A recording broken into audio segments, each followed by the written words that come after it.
नशर फिरोज़ मां रिपोर्ट करे रहिया ज़ाहिद हुसैन खोखर। सिंध पुलिस जे वेटिंग पास उम्मीदवारनि खे ऑफर ऑर्डर न मिलण ख़िलाफ़ एहतजाज। नशर फिरोज़ में IBS अखर जे तहत सिंध पुलिस टेस्ट पास कयल उम्मीदवारनि खे ऑफर ऑर्डर जारी न करण ख़िलाफ़ नेशनल प्रेस क्लब आॾो एहतजाजी मुज़ाहिरो कयो वियो, जंहिंजी अॻुवाणी अतीकुर रहमान विस्तड़ो, आशिक हुसैन कोराई, आदम अली बुगियो, वकार अली कोराई, गोहर अली कीरियो, ख़ालिद हुसैन मुबीजो, शाहिद अली सोलंगी ऐं ॿियनि कई। मुज़ाहिरीन मीडिया सां ॻाल्हाईंदे चयो त असां लखें रुपया ख़र्च करे फिज़िकल टेस्ट ऐं इंटरव्यू जा समूरा मरहला तय कया, पर अञा ताईं ऑफर ऑर्डर जारी न थिया आहिनि, जेका सरासर नाइंसाफ़ी आहे।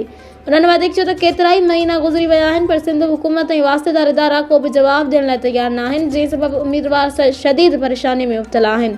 एहतजाज कंदड़नि सिंध जे वॾे वज़ीर home minister Ziaul Hussain Lanjar, IG Sindh ऐं ॿियनि आला इख़्तियारनि खां मुतालबो कयो त जल्द ऑफर ऑर्डर जारी करे वेटिंग उम्मीदवारनि खे नौकरियूं ॾिनियूं वञनि, ॿी सूरत में एहतजाज जो दाइरो वधायो वेंदो।